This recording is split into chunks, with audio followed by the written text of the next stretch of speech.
आओ बनाए अपना घर में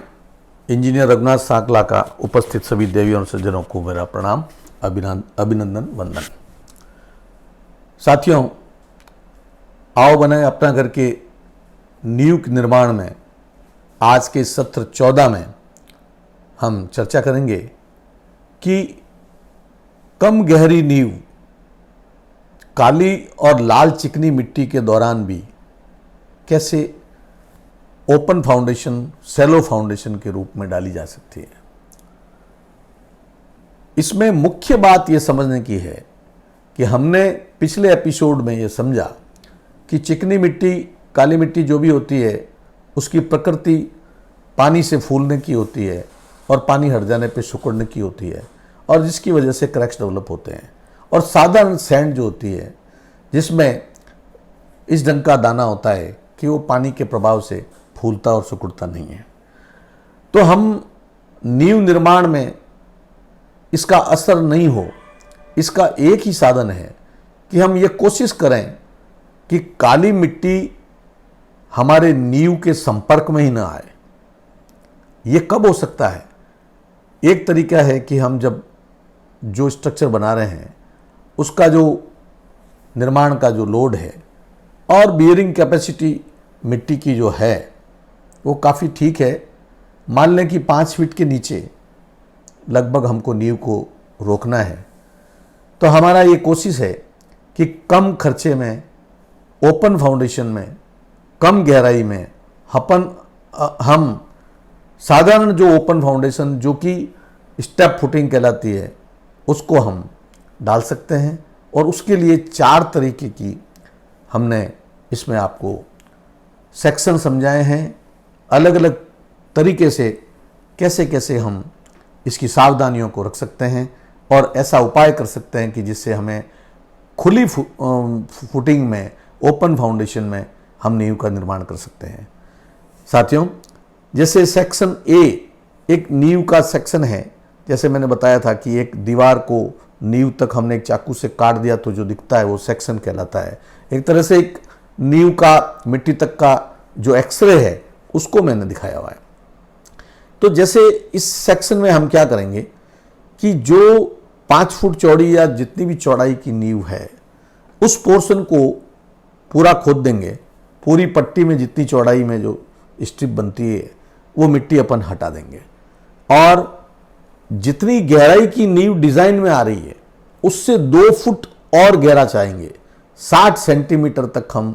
और गहरा जाएंगे और हम उस 60 सेंटीमीटर के अंदर साधारण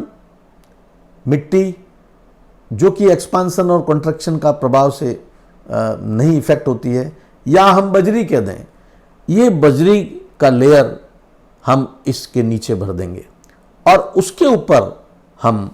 हमारा जो साधारण फाउंडेशन है, जो ओपन फाउंडेशन है, जो स्टेप फुटिंग है या स्ट्रिप फुटिंग है, उसको हम ले कर सकते हैं। जैसे कि ये 60 सेंटीमीटर का लेयर मिट्टी का है और ये हमने बेस कंक्रीट डाला और ये स्टेप फुटिंग हमने दे दी, जैसे हम साधारण स्टेप फुटिंग देते आए हैं। उसमें अब दूसरी चीज़ सावधानी की यह है कि ये बाहर जमीन का जो लेवल है और ये अंदर प्लिंथ के बाद में फर्श का जो लेवल है, इसके दोनों तरफ हम 30 सेंटीमीटर की जो भी कंक्रीट बेड की जो चौड़ाई है उससे 1 फुट दूर और दोनों तरफ 1-1 फुट दूर तक हम पूरी मिट्टी को बजरी से भर देंगे। ये जो एक्सपांसन वाली मिट्टी है उसको हटा देंगे, चिकनी मिट्टी को हटा देंगे और बजरी, रिवर सैंड या साधारण मिट्टी से हम इसको भर देंगे ताकि वो काली मिट्टी, चिकनी मिट्टी इसके संपर्क में ही ना आए। और भवन के जो बाहर की दीवार होगी उसके पास में हम जमीन के लेवल से बराबर प्लिंथ प्रोटेक्शन करेंगे। ये जहाँ ये मिट्टी अपन ने भरी है इसके ऊपर हम एक तरह से पक्का फर्श बनाएंगे जो कि थोड़ा सा जिसका ढलान बाहर की तरफ हो। ये फर्श हम सीमेंट कंक्रीट की फर्श भी बना सकते हैं, टाइल्स भी लगा सकते हैं, जोधपुर स्टोन या और तरह का कोई स्टोन उपलब्ध हो तो उससे भी हम प्लिंथ प्रोटेक्शन कर सकते हैं, ईंटों से भी करके उसकी पॉइंटिंग कर सकते हैं ताकि इस सरफेस से, खुले सरफेस से पानी इसके अंदर न जाए और काली मिट्टी के संपर्क में ही न आए, और ये जो हमने रिवर सैंड भरी है उसकी भी इसके अंदर सुरक्षा हो जाए। अंदर की तरफ देखें तो हम नींव के ऊपर का जो भाग है, जो मकान का प्लिंथ है, प्लिंथ लेवल के ऊपर जब फ्लोरिंग डालते हैं उसके नीचे के भाग में जो भी 2-2.5 फुट हमारे को प्लिंथ प्रोटेक्शन मिल रहा है, डीपीसी है, दासा है, इस लेवल तक जो भी मिट्टी है वो पूरे मकान में हम फिर बजरी रिवर सैंड डाल देंगे, जिससे क्या है कि जो इसके कमरे के बीच में 2 दीवारों के बीच में, 4 दीवारों के बीच में भी जो काली मिट्टी है वो किसी भी तरीके से पानी के संपर्क में ना आएगी, और आएगी वो मिट्टी तो भी नींव के इस भाग को किसी तरीके से, ये सैंड जो है वो स्वयं जब ये काली मिट्टी फूलेगी तो ये कंप्रेस हो जाएगी, और जब वो काली मिट्टी सुखड़ेगी तो ये वापस अपना स्थान ले लेगी। कुल मिला के नींव को एक सुरक्षित वातावरण मिल जाएगा, एक सुरक्षित कवच मिल जाएगा। ये एक तरह की नींव हुई। ऐसे कैसे जब मान लें उससे ज़्यादा हमारा लोड आ रहा है और bearing capacity black cotton soil या काली मिट्टी की ज़्यादा कम है, तो हम उस केस में एक ट्रीटमेंट ऐसे भी कर सकते हैं कि ये जो पूरा का पूरा सेक्शन जैसा हमने पहले बताया है वैसा का वैसा ही हमने ये मकान की नींव का सेक्शन डाला। इसमें हम ये करेंगे कि हम थोड़ा और गहराई में जाएंगे और 30 सेंटीमीटर की ये जो नीचे 1 फुट की बजरी डालेंगे, और उसके नीचे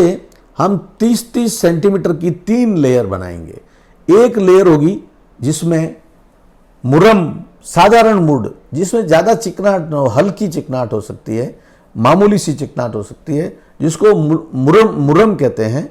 उसको 1 फुट की लेयर में डालेंगे, उसको कॉम्पैक्ट करेंगे। फिर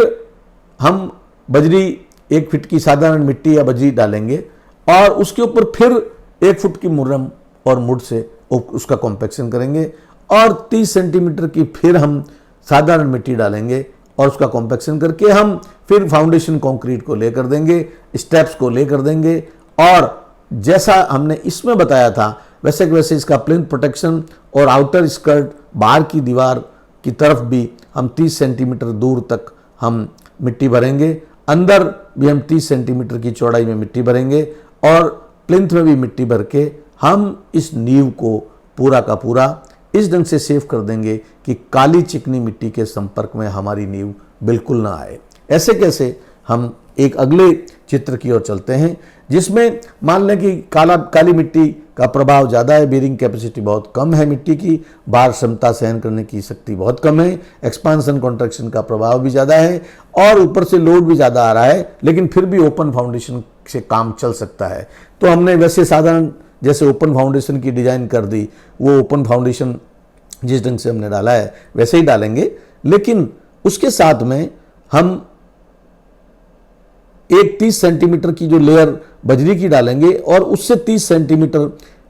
की लेयर हम मुरड़ और कांकरी, जिसको मुरड़ विथ बेलास्ट भी कहते हैं, इसको आपस में मिक्स करके कूट देंगे, उसकी कुटाई कर देंगे। जो हाथ से जो रेमिंग होती है उससे कुटाई करके इसको एक लेवल में कॉम्पैक्शन कर देंगे। उसके ऊपर फिर अपन साधारण बजरी या रिवर सैंड डाल देंगे और उसके ऊपर हम नींव को टिकाएंगे और मेसनरी के काम को करेंगे। और आउटर से क्षेत्र में जैसे दूसरे सेक्शन में बताया गया है वैसे के वैसे हम पानी को रोकने के लिए प्लिंथ प्रोटेक्शन का काम करेंगे और फर्श के नीचे भी हम पूरे बिल्डिंग में जहाँ जहाँ अंदर का भाग है उसकी मिट्टी को हम बदल देंगे। नींव के 30 सेंटीमीटर दूरी तक हम पूरी की पूरी मिट्टी को बदल कर साधारण मिट्टी भर देंगे। चौथे सेक्शन में हम फिर बात करेंगे कि ऐसे ही ओपन फाउंडेशन में मान लो हमें नींव डालनी है, लेकिन हमें इसमें बहुत ही ज़्यादा काली मिट्टी का प्रभाव है और बरसात ज़्यादा होती है, तो उसको सेफ्टी करने के लिए हम एक काम करेंगे कि एक गहराई तक जो भी हमारा नींव का सेक्शन आता है, ये बेड का सेक्शन आ गया जो कि हम बेड कंक्रीट डालते हैं, उसके नीचे हम 30 सेंटीमीटर बाय 30 सेंटीमीटर की बीम्स डालेंगे, कॉलम आरसीसी की बीम्स टाइप बना देंगे, जो भी 5 फीट की चौड़ाई है मान लें, तो उसकी एज पर 1 फीट की पट्टी की तरह बीम डाल देंगे और नॉमिनल रीइंफोर्समेंट मामूली सिरिया चारों कोनों पर डालकर हम ये बीम बना देंगे। आरसीसी की बीम टाइप होगा। इसके बीच में हम साधारण मिट्टी भरेंगे, 1 फुट की मोटाई का ये होगा, और उसके ऊपर फिर हम एक पूरा का पूरा बीच में सैंड भरेंगे और उसके ऊपर 1 फुट की मोटाई की हम पूरी की पूरी एक आरसीसी का बेड बना देंगे। इसमें नॉमिनल रीइंफोर्समेंट बहुत ही साधारण जो सिरिया होता है उससे हम आरसीसी का काम करेंगे। वो आरसीसी का काम हम 1, 2, 4 में भी कर सकते हैं। और ये बेस जब तैयार हो जाएगा और उसके ऊपर हम, जो कि कंक्रीट बेड साधारणतः प्लेन कंक्रीट का होता था, यहाँ पर आरसीसी का बेड बना और हम इसके अंदर मेसनरी का जो फुटिंग है वो बना देंगे। और ऐसे कैसे ही प्लिंथ प्रोटेक्शन जैसे दूसरी और हमने सेक्शंस में दिखाया है, बाहर की तरफ पानी को रोकने के लिए प्लिंथ प्रोटेक्शन करेंगे जिसका स्लोप बाहर की तरफ होगा, और अंदर वही मिट्टी को हम बदल देंगे। काली मिट्टी की जगह 30 सेंटीमीटर की दूरी तक, पूरे ऊंचाई तक हम साधारण मिट्टी का फिलिंग कर देंगे। इसमें एक नई चीज करेंगे, वो ये है कि यहाँ प्लिंथ के ऊपर से एक पाइप डाला जाएगा। वो पाइप इस ढंग से डाला जाएगा कि ये जो बीच की मिट्टी है, ये दोनों बीम के बीच की जो मिट्टी है वहां तक ये पाइप इस ढंग से लगा हुआ होगा। ऊपर से इसका यहाँ प्लग होगा और इससे हम ये चेक कर सकते हैं कि ये जो मिट्टी है, काली मिट्टी है, इसमें बरसात के दौरान कोई पानी भरा हुआ है या क्या इसका इफेक्ट आ रहा है। ये एक इंस्पेक्शन लाइन की तरह काम करेगा। हम इससे और भी अगर जरूरत पड़ेगी कि ये मिट्टी सेटल हो गई है तो हम इस पाइप के जरिए हम साधारण मिट्टी इसके अंदर पुनः भर सकते हैं। ये 1.5 से 2 मीटर की दूरी पर इस ढंग से प्लग्स और पाइप इंस्पेक्शन लाइन की तरह डाला जाएगा। इस ढंग से हमारा ये